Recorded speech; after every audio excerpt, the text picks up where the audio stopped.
donc Avec je laisse la plaisir. parole à Nicolas Desgardes de l'ONF.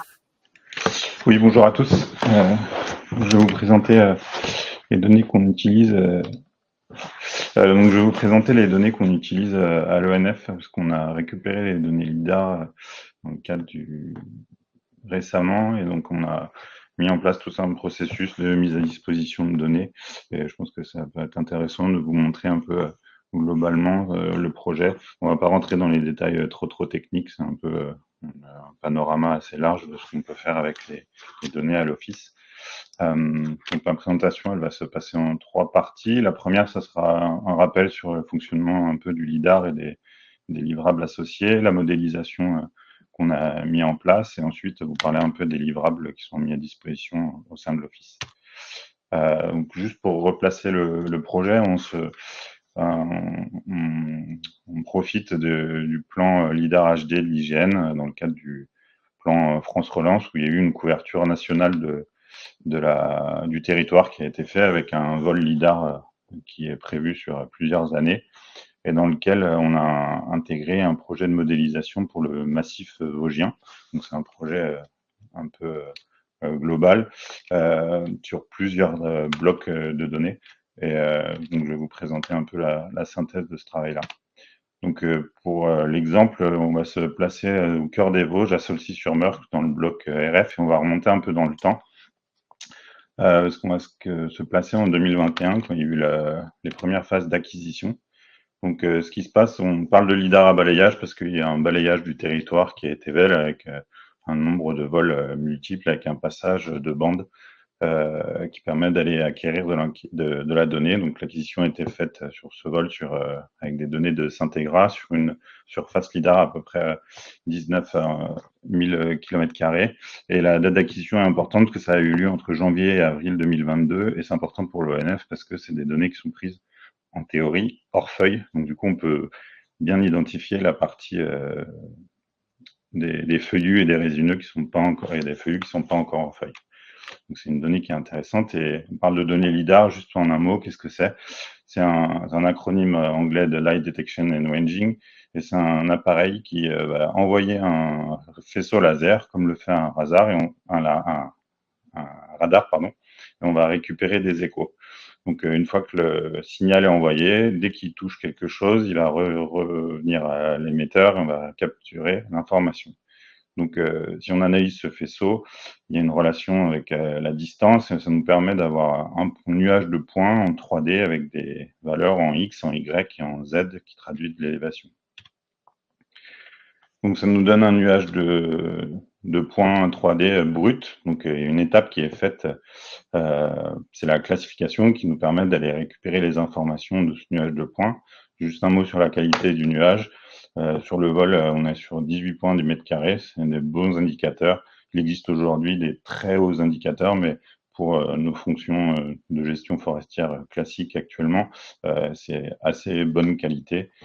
Et donc, du coup, je vais passer à la classification. Donc, ce que fait pour la classification, c'est que tous les points, on va les rattacher à différents groupes de classes, donc les points de végétation, les points sol, et sur le terrain, en forêt, il y a aussi des autres objets comme des pylônes en bleu. Donc, on va séparer ces différents objets pour pouvoir traiter la donnée uniquement sur les zones qui nous intéressent. Donc, pour ça, on va passer sur un exemple un peu plus précis, donc sur une forêt où on va exploiter ce nuage de points. Donc, le premier indicateur qu'on reçoit, c'est le modèle numérique de terrain. Donc, en fait, dans le nuage de points, on va extraire uniquement les points sol, donc celles qui sont atterris au sol, et ça représente l'altitude du terrain. Donc, avec ça, on va pouvoir créer ce qu'on appelle des rasters, donc des images matricielles sur lesquelles chaque pixel de 1 mètre traduit de l'élévation du point. Donc, ces données-là, elles ne sont pas forcément utilisables en l'état, mais ce qu'on va chercher à faire, c'est en dériver de l'information. Donc, on va utiliser des classes de pente. Donc, à partir du MNT, il y a des algorithmes standards qui permettent de faire des cartes de pente. Et ces cartes de pente, elles nous permettent de voir le micro-relief. Donc, on peut avoir une vision assez précise de la desserte, de la topographie.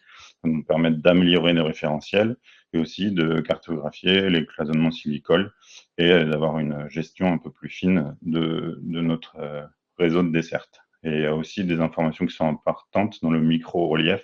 On peut voir des zones sensibles d'un point de vue archéologique. Donc, nous, on produit des données standards. Il y a des données qui sont encore plus fines et plus ajustées sur ces données archéologiques. On pense à la DRAC qui fait des choses encore plus avancées, mais nous, on cherche à mettre à disposition des produits un peu standardisés à l'ensemble du personnel. On peut aller plus loin en croisant cette donnée un peu brute avec de la donnée métier. Donc, on va faire des classifications. Donc, sur chaque classe de pente, on va les regrouper pour donner en fonction de chaque classe une fonction d'accessibilité. Donc là, sur cette carte, on peut voir que les zones en orange, de 35 à 70% de pente, on va pas pouvoir utiliser le tracteur classique pour aller chercher le bois sur place. On va utiliser des treuils synchronisés. Donc ça permet, d'un point de vue global, de savoir comment on va exploiter notre parcelle et d'avoir une réflexion en amont pour pouvoir estimer des coûts, prévoir et gérer. Ensuite, on va, à partir des données raster, on va pouvoir comparer avec le modèle numérique de surface, donc c'est la hauteur, et on va pouvoir faire l'interaction entre les deux. Cette modèle numérique de hauteur, on va pas trop l'utiliser parce que ce qu'on va préférer, c'est utiliser le modèle numérique de surface, pardon, on va pas trop l'utiliser. Ce qu'on va préférer, c'est utiliser le modèle numérique de hauteur. Donc c'est la différence entre les deux. Je suis désolé, j'ai un petit souci de câble.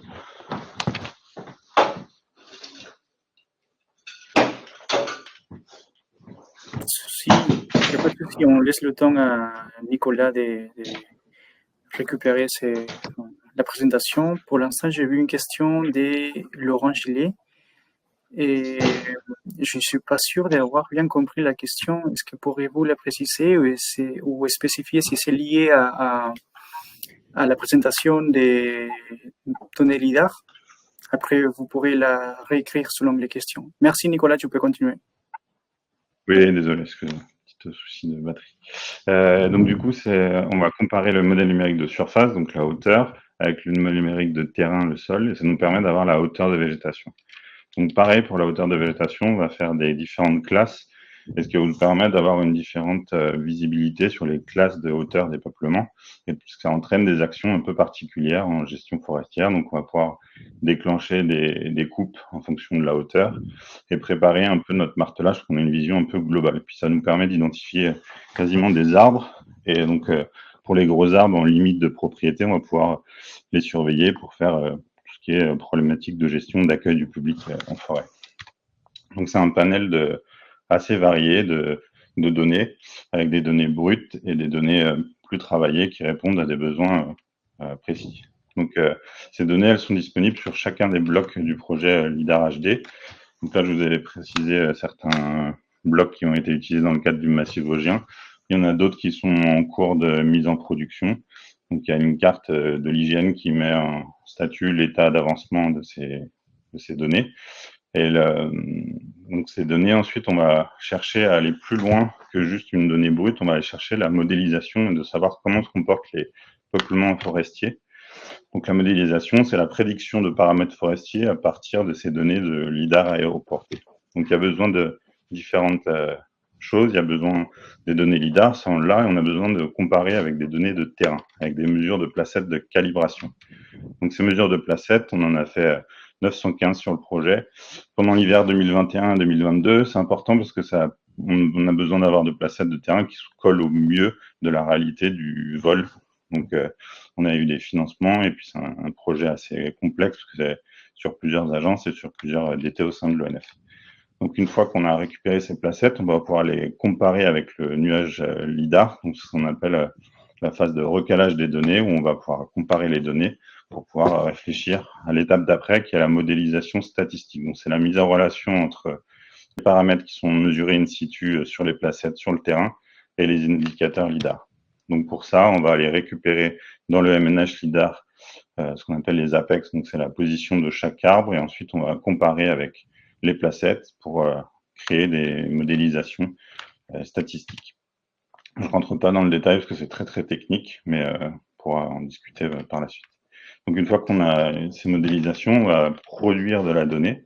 Donc, les paramètres forestiers, il y en a une vingtaine actuellement qui sont en mise en production dans la chaîne de traitement, et il y en a d'autres qui sont en cours de réflexion au niveau de la RDI pour la DCR, pour l'archéologie, pour plein d'autres choses.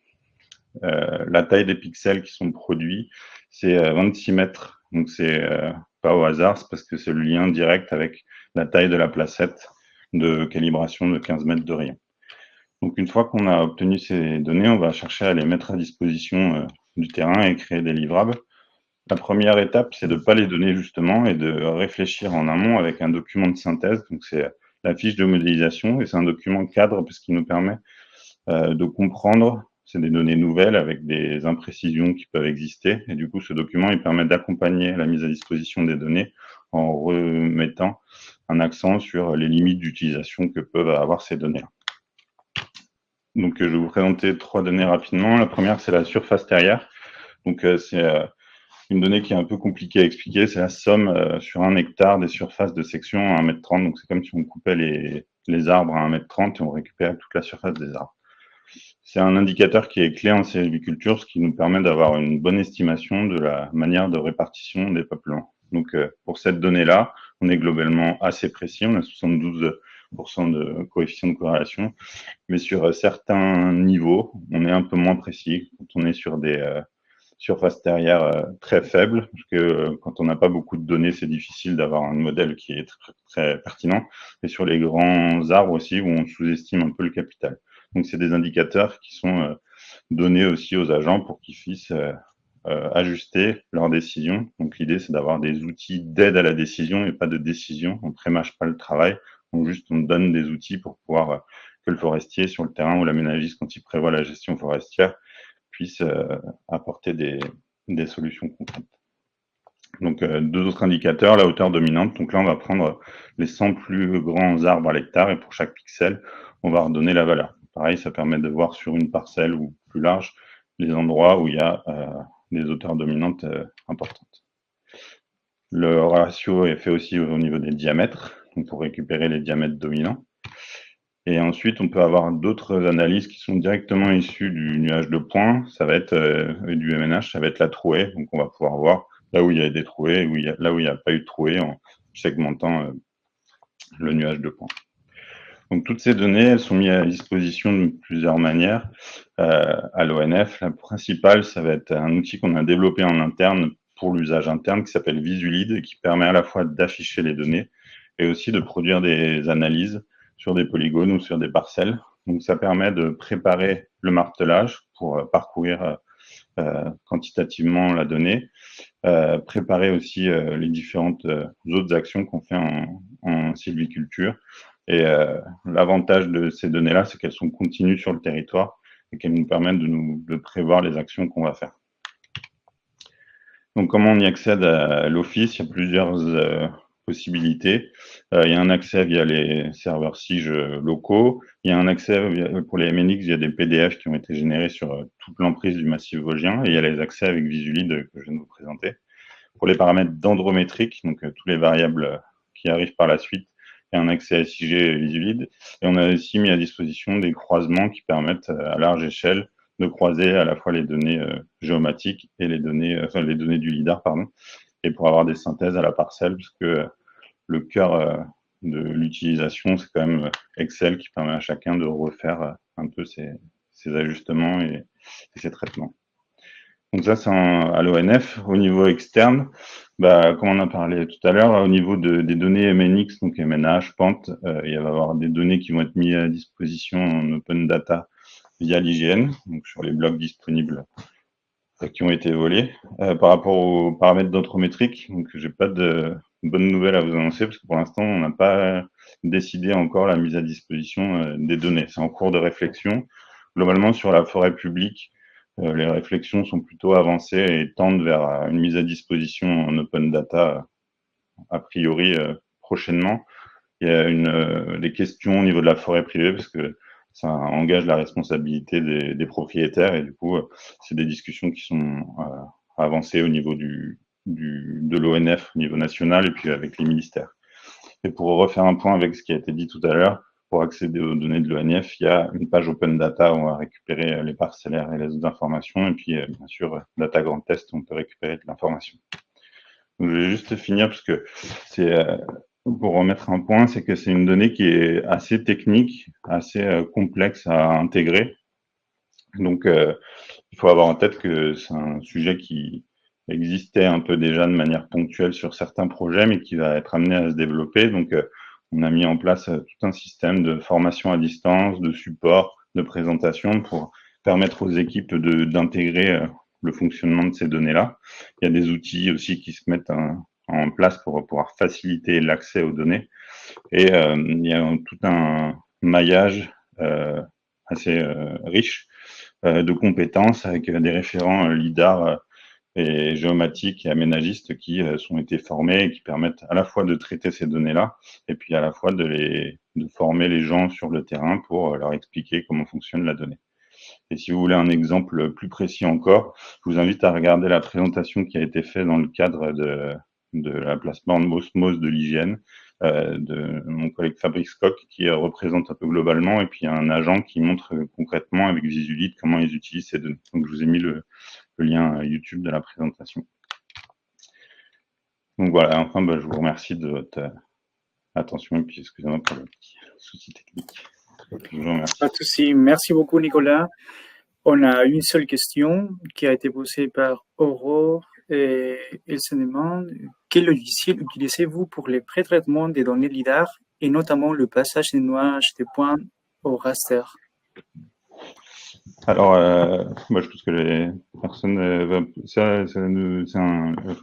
je reprends. On utilise un logiciel qui a été développé en interne qui s'appelle Computry et donc qui est accessible, je crois, librement et qui permet de faire ces traitements-là. Donc, on a toute une chaîne de traitement avec la pôle recherche et développement. Donc, j'ai vu Anne qui était là dans le webinaire et qui permet de faire ces actions-là. Donc, on a toute une chaîne de traitement et c'est cet outil-là qui est utilisé. Et après, on utilise le Esri pour plutôt mettre à disposition et faire les traitements après de consultation des données. D'accord, parfait, merci. Donc, merci pour ces présentations. Je laisse la parole maintenant à Fiona Alati pour sa présentation.